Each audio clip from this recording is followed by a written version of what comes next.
And welcome. Hi, and thank you. That's been a fascinating discussion. And yeah, just there was something you said, and I think I heard it right, but it was such a light bulb moment when you said that the when you said that body, mind, and world is the mind anyway. So when the mind stops, these all disappear, and that's realization. That's the clearest thing I've ever heard about um, the Ajata teachings and self-realization. It just, it was a light bulb moment.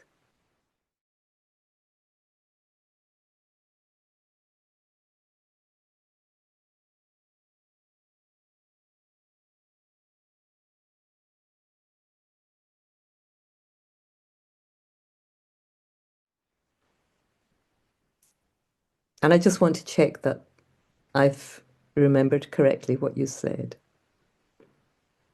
Can you say it again? You said that I think that the body, mind, and world are in fact all coming from mind. So when mind stops, well, obviously mind stops and body and world are no longer present. Yes, that's it. So that's it. Yeah. Yes, That's it's cause and effect. When the cause is removed, the effect is also removed. yeah. Thank you. You're welcome. And this is the premise of this is the whole theme that runs through the text, Who Am I? Is that the effect of ignorance is the appearance of the body, mind, and world. And intrinsic to the appearance of the body, mind, and world is suffering. The two go hand in hand. The appearance of the body and the appearance of the mind and the appearance of the world all come together. They're like an unholy trinity. They all appear at this, they all come arise and fall together. And and innate or a part of the nature of Maya or the body mind world is suffering. You cannot have a body without suffering. You cannot have a mind without suffering. You cannot have a world without suffering. And these are all illusion. They're all illusory. They're all unreal, meaning they never actually occurred. But then it's like, well, hang on a sec. They seem to be here, right? How can you say this isn't here? It's here. Look, I can see it, I can feel it, I can touch it. And Bhagavan says, if seeing, feeling, touching is the criteria of reality, then you have to admit that the dream is real. Or you have to admit that a mirage is real. So clearly these are not the criteria of reality. It's making a logical argument there, an appeal to logic and reason. Of course, the realization is nothing to do with logic and reason. No matter how logical a teaching seems, we're not saying it is true because it is logical. It is true because we discover the truth of it in our own, in quotes, experience. When I say quotes, it's because it's not the experience of a body mind. An experience of a body mind is not a criteria for reality. You may experience all sorts of things. And Bhagavan tells us in Who Am I? The sentences he writes are not linked directly, but if we can take the individual sentences out in Who Am I and link them together, which I might do now. If I can do it. Let me see if I can do it. Question 4. When will the realization of the self be gained? Answer. When the world, which is what is seen, has been removed, there will be realization of the self, which is the seer. Question 5. Will there not be realization of the self even while the world is there? Answer. There will not be. And then he explains the rope and the snake.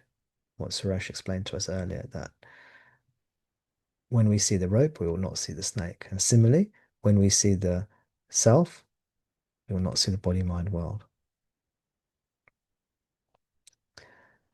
And then question 7, which speaks to your point, Anne. When will the world, which is the object seen, be removed? Right? Answer, when the mind, which is the cause of all cognition and of all actions, becomes quiescent, the world will disappear. You see? He said, when the mind becomes quiet, the whole world disappears. Now, many people say, oh, he doesn't mean the world disappears. He means the world as a concept disappears. Do you see how the mind distorts the teachings? He says, you see a book, but you don't label it a book. So it appears, but you're not labeling it. This is the sort of teaching that happens. But this is not what Bhagwan's saying. Bhagwan is saying the world disappears.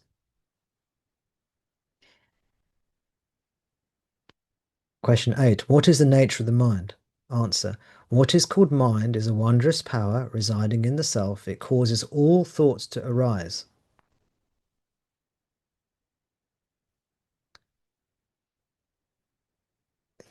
I'll skip a sentence. Apart from thoughts, there is no independent entity called the world. Now, the actual translation, I believe, I should check, is apart from thoughts, there is no world. But here that the translator has put in the phrase independent entity. Let me double check that with Sri Sadhuam's translation. I should have probably just started reading from Sri Sadhuam's translation because it's more accurate.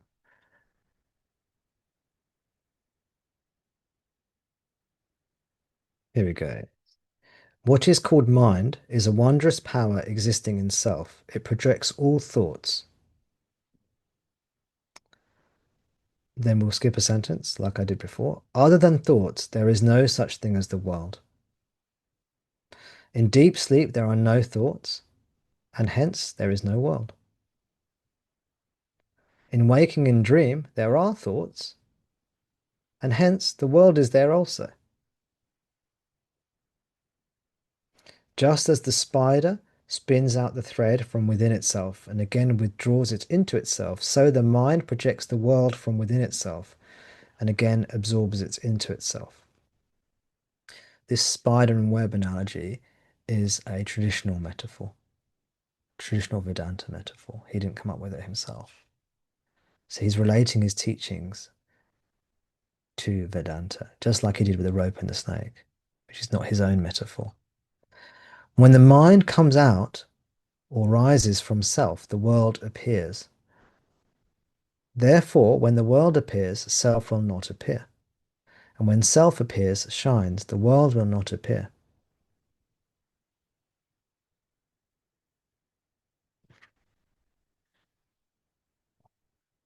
I'll skip a few paragraphs.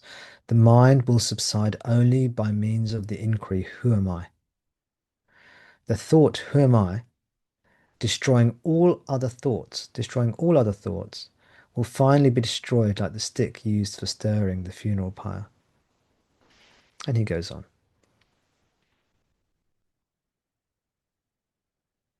But yes, short answer is that's correct, Anne, what you heard. I just wanted to share that this is Bhagwan's teaching as well, not just my own musings.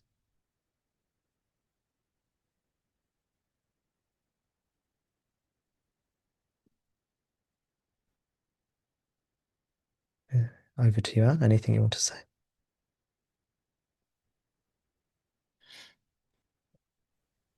Just you said it very clearly. I've read that so often, but just the way you said it, just something clicked. And it might have been I've had a very still day. Um, yeah, and the whole discussion. So it's been a lot of bhakti and a lot of mm, knowledge this evening. So yeah, the process is really interesting.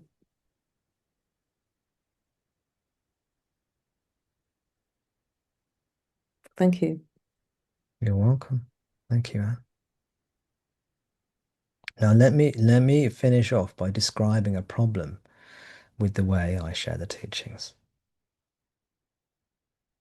Let me finish off by describing a problem with the way these teachings are shared by me. It is good to think of realization as a goal to be achieved because this helps us in our sadhana. Problem is, we may forget that this is what we already are. We're not discovering something new. We're just discovering something that already is and that we already are. We must not lose sight of that. It is very easy to lose sight of this because of the way I express the teachings. One of the advantages of the awareness teachings is they emphasize that you are already that there's nothing you need to do to be what you are, which is absolutely 100% true. We don't need to do anything to be what we are. We need to stop doing something to realize what we are. We need to stop thinking, which is the ignorance.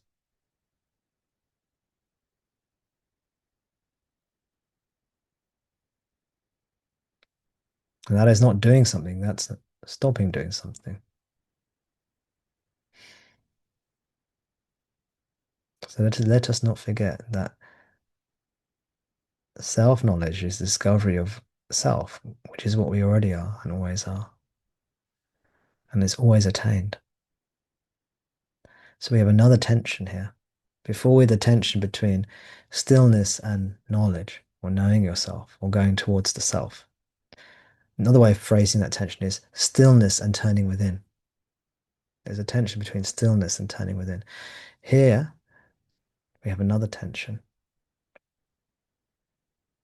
between practicing self-inquiry on one hand, practice, and being is what we already are on the other hand. These are the same two tensions again, just with different names.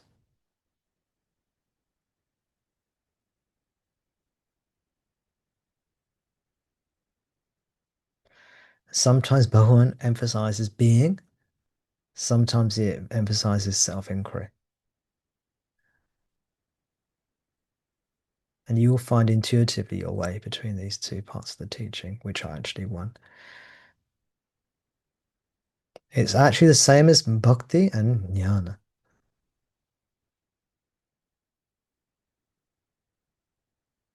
Hester has written, didn't Bhagavan say realization is not finding the self, but seeing that the I, the body-mind, is illusory?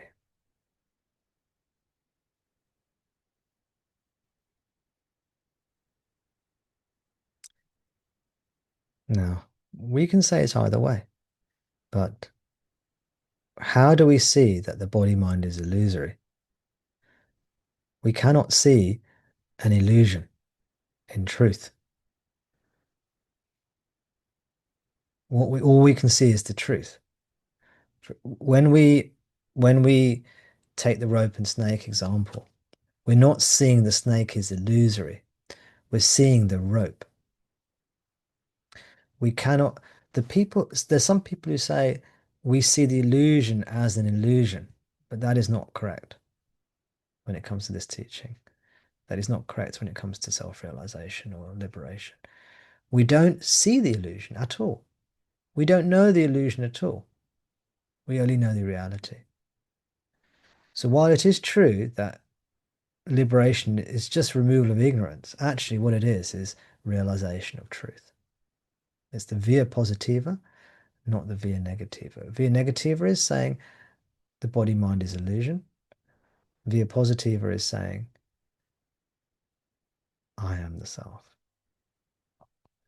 Of course, it's not in words. So all we have to do is know ourself and then know what is true, and then the fiction falls away, and we don't even have to remember or concern ourselves with it. Just like we don't need to concern ourselves with the rubbish before we throw it away. Be still. Know yourself. That is the summation, the summary, the gist, the essence of the teaching. Be still. Know yourself. Bhagwan is here, guiding you, guiding us all. I can't do any of this only because of him. I can even say anything like this. All praise to Bhagwan. Thank you, everyone. Thank you.